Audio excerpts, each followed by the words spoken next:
کہ بہت جو ہے وہ کمزور لوگ ہیں، غریب لوگ ہیں، تو حضور کو بڑا ترس آیا ان کے اوپر۔ حضور نے فرمایا کہ صدقہ کرو، لوگوں کو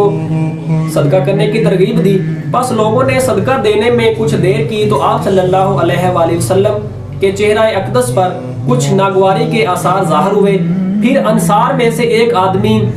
درہم کی تھیلی لے کر حاضر ہوا۔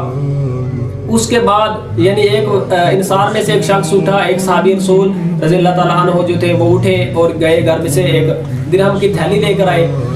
تو جب ان کو دیکھا اس کے بعد دوسرے صحابہ نے بھی ان کی متواتر جو ہے وہ اتباع شروع کر دی۔ ان کے پیچھے یعنی کہ اور صحابہ بھی اٹھے، وہ بھی اپنے گھر سے یعنی مال لے کر آئے، حضور علیہ السلام کی خدمت میں جو ہے وہ انہوں نے پیش کرنا شروع کر دیا، یہاں تک کہ رسول اللہ صلی اللہ علیہ وآلہ وسلم کے چہرہ اقدس پر خوشی کے آثار ظاہر ہونے لگے۔ تو رسول اللہ صلی اللہ علیہ وآلہ وسلم نے فرمایا جس نے اسلام میں کوئی اچھا طریقہ رائج کیا، اپنایا، پھر اس کے بعد اس پر عمل کیا جانے لگا تو اس کے لیے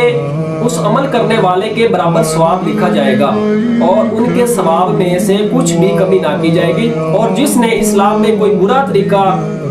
رائج کیا پھر اس کے بعد اس پر عمل کیا گیا تو اس پر اس کے عمل کرنے والے کے گناہ کے برابر گناہ لکھا جائے گا اور گناہ کرنے والوں کی سزا میں کوئی کمی نہ کی جائے گی۔ یعنی یہ تھی پوری حدیث، جہاں سے جو ہے یہ نئی بدعتیں نکالنے والے لوگ جو ہیں وہ دلیل اٹھاتے ہیں اور کہتے ہیں کہ حضور نے فرمایا تھا کہ کوئی بندہ اٹھ کر جو ہے وہ نیا طریقہ جو ہے وہ نکالنا شروع کر دے اور کہے کہ یہ بھی ایک یعنی اچھا طریقہ ہے، آپ اس کے بھی یعنی اس کے پیچھے چلیں، یہ بھی کام کریں۔ تو یہ ہے حدیث۔ اور یہاں پہ یعنی لفظ جو ہے، لفظ بھی نہیں ہے کہ بدعت حسنہ جو ہے ہوتی ہے، کہتے ہیں نا بدعت حسنہ کا بھی حدیث میں ذکر ہے،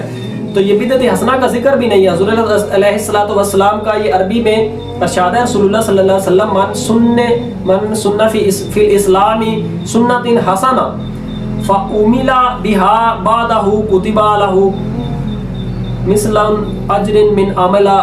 بِهَا وَلَا يَنْقُصُ مِنْ أُجُورِهِمْ شَيْءٌ وَمَنْ سُنَّ فِي الْإِسْلَامِ سُنَّةً سَيِّئَةً فَأُمِلَ بِهَا بَعْدَهُ كُتِبَ عَلَيْهِ مِثْلُ وِزْرٍ مِّنْ عَمِلَ بِهَا۔ یعنی سنت حسنہ اور سنت سیئہ یہ حضور علیہ السلام نے یعنی اس کی تشریح فرمائی ہے کہ اسلام میں سنت حسنہ اور سنت سیئہ ہوتی ہے، بدعت سیئہ تو ہوتی نہیں ہے، یعنی بدعت حسنہ کو تو لفظ ہی نہیں ہے حدیث کے اندر، تو کہتے ہیں کہ اچھی بدعت بھی ہوتی ہے، اچھی بدعت کا کہیں پر ذکر ہی نہیں ہے۔ تو ایسے لوگوں کو اللہ رب العزت سے ڈر جانا چاہیے۔